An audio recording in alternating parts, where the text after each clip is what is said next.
In a distant valley between towering mountains, where streams of water trickled down and the grass swayed in the gentle breeze, a tiny rose was born between the cracks of an ancient rock. The rose was a stunning crimson color, but it found itself surrounded on all sides.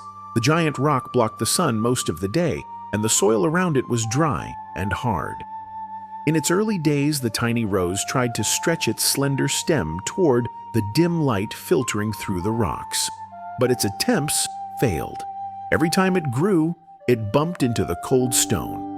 On long nights, it listened to the wind's tales of distant gardens filled with sumptuous roses, basking in the sun and abundant water. It filled it with grief, whispering, "Why am I condemned to live in this harsh place?"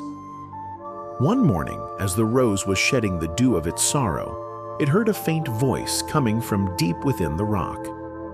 "Don't be sad, little one," said the old rock's voice, echoing like a distant echo. "In my lifetime, I have witnessed thousands of years, and I have seen how the greatest flowers are those that learn to dance with storms, not those that grow in hothouses." But the rock's words weren't enough to soothe the rose's sad heart. In the days that followed, it tried with all its might to break the rock's collar around itself.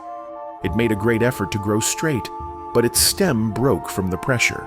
It tried to spread its roots into the hard soil, but found little nourishment. Its leaves began to wither, and despair nearly overcame it. One moonlit night, as the rose wept bitterly, a silver butterfly landed on it like a speck of moonlight. "Beautiful one," the butterfly whispered with its soft wings. "Look at our lofty mountains. Do you know that they were once just pebbles?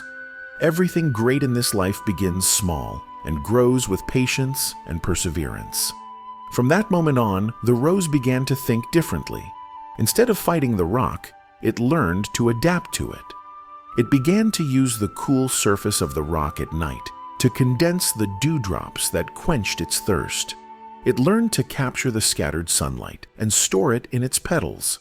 Its roots grew slowly but steadily, following the tiny cracks in the rock in search of